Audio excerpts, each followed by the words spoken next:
L'invité de la matinale. KTO Radio.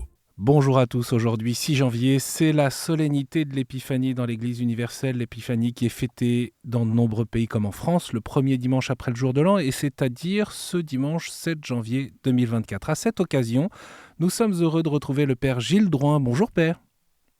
Bonjour.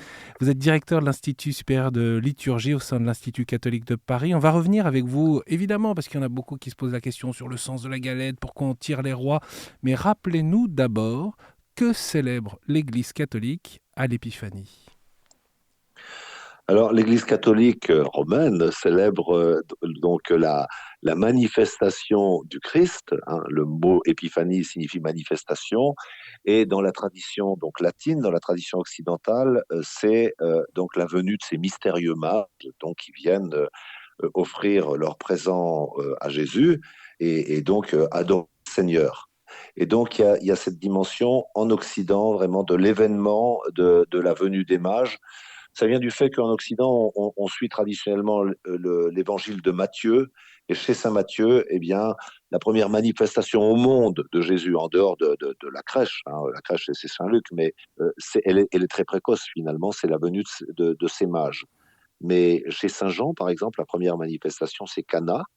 Et chez saint Marc, c'est le baptême. Je prends ces exemples parce que dans les églises qui relèvent de la tradition johannique de Saint Jean, eh bien, l'épiphanie, c'est Cana.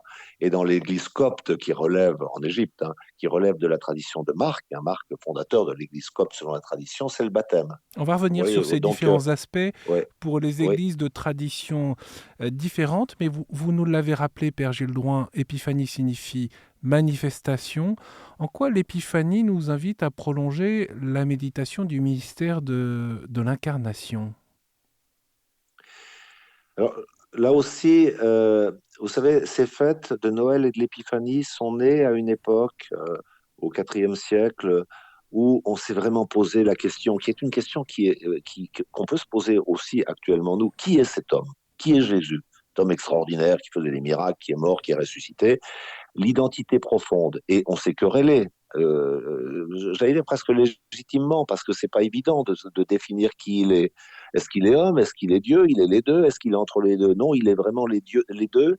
Donc, eh bien, la question qui s'est posée, c'est l'origine. Vous savez, quand on se demande qui est quelqu'un, mais d'où il vient cette personne ? Quand on ne sait pas trop qui est cette personne, d'où il vient, d'où elle vient, et d'où vient Jésus ? Et il y a eu plusieurs réponses, si j'ose dire. Il vient de Dieu, c'est Saint Jean. Au commencement était le Verbe. Il vient d'une femme, c'est Saint Luc, la crèche, qu'on a beaucoup valorisé en Occident. Mais également, il a été donc marqué par le Saint-Esprit, c'est le baptême du Seigneur. Et donc, il y a deux fêtes qui sont vraiment qu'on doit considérer en relation l'une avec l'autre. La fête de Noël, qui en Occident est vraiment eh bien, la naissance de Jésus dans la chair, et puis la fête de l'Épiphanie, eh bien, qui dit l'origine de Jésus à travers sa première manifestation en Occident aux nations. Donc vous voyez, il y a ces deux dimensions qui sont un peu en tension, et c'est sûr qu'en Occident, Noël l'emporte largement chez nous sur l'Épiphanie, mais il faut tenir les deux. En Orient, c'est l'inverse. Oui, je reviens souvent à l'Orient, mais en Orient, l'épiphanie, en Russie, par exemple, eh bien, l'emporte largement sur la fête de Noël. Donc, il faut tenir les deux. D'ailleurs, vous l'avez dit, l'épiphanie, dans de nombreuses églises d'Orient, c'est la nativité, mais surtout le baptême de Jésus, qui est mis en valeur. Oui, par exemple, dans l'église copte, c'est très net. Dans l'église copte, c'est vraiment c'est le baptême de Jésus, mais parce qu'il n'y a pas d'évangile de l'enfance dans l'évangile de Marc, et donc comme on lit de façon continue l'évangile de Marc, qui est le grand évangile là-bas, bien il commence Jésus au désert, les tentations et le baptême. Donc la première manifestation après les tentations, c'est le baptême. Oui, vous voyez. Voilà. Donc Jésus, l'épiphanie a une pluralité de sens. Oui. Alors j'ai sous les yeux là, l'antienne, c'est-à-dire c'est le chant qui est introduit dans les vêpres, que l'Église chante chaque soir, les vêpres de l'Épiphanie, le cantique de Marie, le Magnificat, on chante chaque soir le Magnificat, et il y a une petite antienne. Et l'antienne de l'Épiphanie, donc de notre tradition occidentale romaine, nous célébrons 3 mystères en ce jour. Aujourd'hui, l'étoile a conduit les mages vers la crèche. Vous voyez, c'est l'Épiphanie avec les rois mages qui vient spontanément à notre esprit. Aujourd'hui, l'eau fut changée en vin aux noces de Cana. Ça, c'est l'épiphanie, plutôt selon la tradition de Saint Jean. Et aujourd'hui, le Christ a été baptisé par Jean dans le Jourdain pour nous sauver. Alléluia. Et donc, aujourd'hui, vous voyez, il y a une actualisation aujourd'hui de 3 mystères. Alors, c'est vrai que dans la tradition latine, ce sont les rois mages. Mais c'est cette polysémie, ce triple aujourd'hui, eh bien, nous dit que la manifestation du Christ, elle prend plusieurs formes. Et ça nous sort peut-être d'une approche un peu trop anecdotique. Les rois mages, c'est très intéressant, on va y revenir, ça a beaucoup de sens. Mais c'est vraiment le Seigneur qui se manifeste à son peuple, Qu'est-ce que ça nous dit comme étant précisément, le Père Fils de Dieu. Gilles Drouin, justement, à la fois le mystère de la Nativité, le baptême du Christ, et puis les noces de Cana que vous avez évoquées à plusieurs reprises? Qu'est-ce que cela nous dit de la manifestation de Dieu aujourd'hui dans nos vies?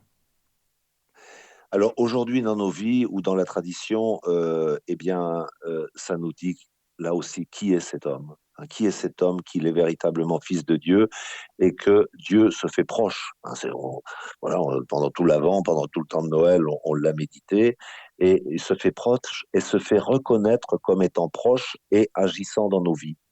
Vous voyez, c'est vraiment, il suffit pas que le Seigneur soit né dans la chair à Noël, s'il était resté caché et que ça ne nous concernait pas, la belle affaire, oserais-je dire. Mais là, voilà, il se fait proche et il se fait proche pour tous. Et la dimension pour tous, elle est particulièrement nette dans la version occidentale de l'Épiphanie, c'est-à-dire avec les mages. Les mages, vous savez, c'est des personnages qui viennent de loin, et dans la tradition occidentale, eh bien, c'est que le salut, il est destiné non seulement au peuple élu juif, mais à tous les hommes. Ça nous dit, et Matthieu insiste beaucoup là-dessus, sur finalement l'ampleur du dessein de Dieu. Justement, vous parlez des mages. Père Gilles Drouin, on sait que l'épiphanie prend un sens tout particulier dans certaines cultures ou traditions locales. On pense évidemment à l'Espagne ou dans certains coins d'Italie avec la venue des mages, parfois en bateau. C'est d'ailleurs ce jour-là, parfois, qu'on s'offre les cadeaux. Si on ne sait pas bien si les rois mages s'appelaient Gaspard, Melchior et Balthazar, sait-on s'ils étaient 3, qui étaient-ils et que signifie leur visite? Alors, on ne sait pas grand-chose dans l'évangile de Matthieu. On suppose, ils viennent d'Orient, hein, ils viennent de l'Est. On voit là des mages, ça nous dit quelque part, eh bien, des savants venus de l'Orient lointain. Vous savez, il y a le mystère. L'Orient, c'est vraiment, voilà, à cette époque en particulier, c'est vraiment, on pourrait dire, bon, maintenant le monde s'est raccourci, si j'ose dire, mais ils viennent du bout du monde, si j'ose dire. Et puis, ils viennent de lieux mystérieux et ce sont des savants également, ce sont des hommes qui étaient experts dans la science des étoiles. Alors voilà, hein, donc les mages issus de l'Orient lointain. Mais justement, Gaspard, Melchior et Balthazar, et dans la tradition, alors là aussi occidentale, et dans la tradition populaire, vous savez, souvent il y avait un jeune, un homme d'âge dans la plénitude voilà, de l'âge, et puis un âge mûr, hein, et un plus vieux. Et puis souvent après, quand le monde s'est élargi, il y avait un blanc, un noir et un asiatique. Ça dit, cette question-là, eh bien, l'universalité. C'est-à-dire que Dieu est venu pour tous, les jeunes, les vieux et les personnes dans la force de l'âge. Mais c'est Et pas puis dans il la est venu Bible. surtout. Non, c'est pas dans la Bible. Mais vous savez, la piété populaire, eh bien, c'est ce qu'on appelle la réception, reçoit, entre guillemets, le peuple chrétien reçoit la Bible et parfois en interprète, voire en élargit le sens. C'est c'est potentiellement, il ne faut pas faire une lecture fondamentaliste de la Bible, le fait justement qu'ils soient mystérieux, ces hommes, laisse la possibilité d'interprétations qui sont extrêmement intéressantes. Vous voyez. Mhm.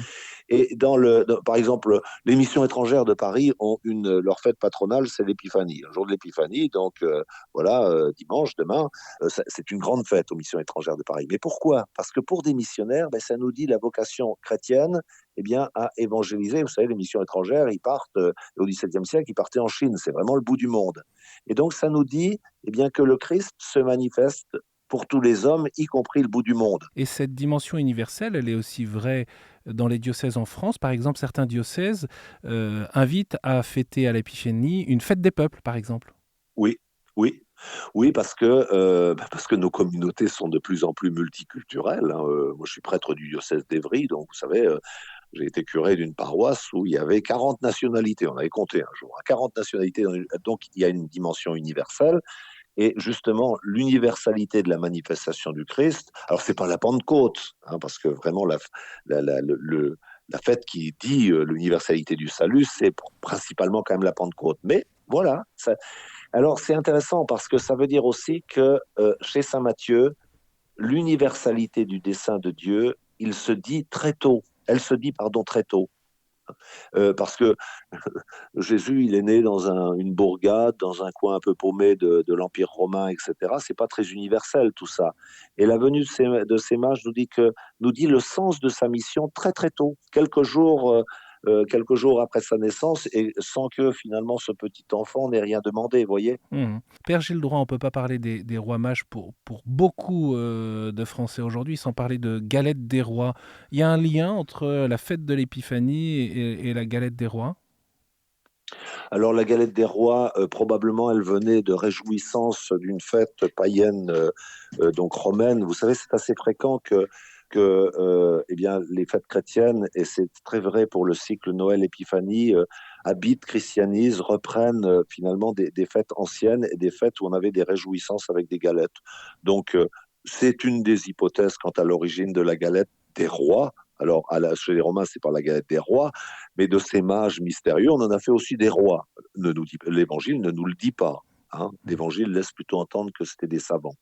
Mais il y a un lien très étroit dans le fait de tirer les rois. Exactement, hein, puisqu'on a fait des mages des rois, on les a interprétés. Et vous voyez, là aussi, ça nous dit, alors il ne faut pas aller trop loin, mais nous sommes prêtres, prophètes et rois, c'est-à-dire que les hommes qui reconnaissent le Christ ont une dignité royale. Pas aller trop loin non plus, mais vous voyez, l'interprétation de cette visite très simple, elle est très forte. Et en réalité, vous savez, il y a un roi qui n'est pas très glorieux d'ailleurs, hein, c'est le roi Hérode, qui a des desseins assez terribles, puisqu'il veut tuer Jésus. Mais le fait que le peuple chrétien dise que ces mages sont des rois fait reconnaître où est le véritable roi et où sont les véritables rois. Ils ne sont pas à Jérusalem, mais ils sont dans la pauvreté de la crèche. Alors justement, juste un petit mot, Père Drouin, pour ceux qui vont manger une galette, tirer les rois, vous auriez une petite prière à leur suggérer ou un sens à partager avec la famille, ceux qui nous écoutent? Oh, je pense vraiment. Alors, il pourrait y avoir deux choses, hein. C'est de dire que quand on met une couronne royale sur la tête, vous savez, ces belles couronnes dorées que on met voilà, qu'on vend avec avec la galette des rois, eh bien, en étant baptisé, eh bien, nous sommes de véritables rois. C'est pas rien le baptême. Ça, c'est la première chose, hein. Je pense que si on arrivait à faire paraître ça, c'est pas rien d'avoir reconnu le Christ comme notre sauveur. Ça nous donne une dignité incroyable. Ça, c'est le premier point. Et puis peut-être aussi, eh bien, de reprendre la belle tradition occidentale de l'universalité, c'est-à-dire de dire que, eh bien, l'Église, elle est véritablement catholique. Hein. On a des replis actuellement, souvent des replis frileux, de peur, etc. Et nos communautés nous rappellent eh bien, qu'il y a une fraternité universelle, une fraternité de tous les peuples, et que Jésus est venu pour tous. Et Hein. vous, Et ça, je pense que ça. et vous, Père Gilles Drouin, comment vous allez vivre cette fête de l'Épiphanie? Pour vous, quel est le sens particulier, à quoi vous êtes attaché? Alors, vous savez, je vais la vivre en prison, en prison, parce que j'ai une mission à la prison de Fleury-Mérogis dans mon diocèse, qui est donc, la plus grosse prison d'Europe. Donc, voilà, on a plusieurs messes, et moi, j'irai dans un bâtiment. Et évidemment, je pense que j'insisterai, mais c'est évident parce que là, le monde entier est présent. Il y a une assemblée très interculturelle, très pluriculturelle. Donc, eh bien, je pense que je n'ai pas à leur dire d'ailleurs aux fidèles prisonniers, mais détenus, mais que évidemment le salut est venu pour tous, hein, quelles que soient les origines, et puis quelles que soient, dire bien les chutes qu'on a pu avoir, parfois dramatiques, hein, les crimes, mais qu'on a commis dans la vie. Le salut, Jésus est venu pour tous. Et ça, je pense que c'est quelque chose d'important quand on vit l'épiphanie à Fleury-Mérogis.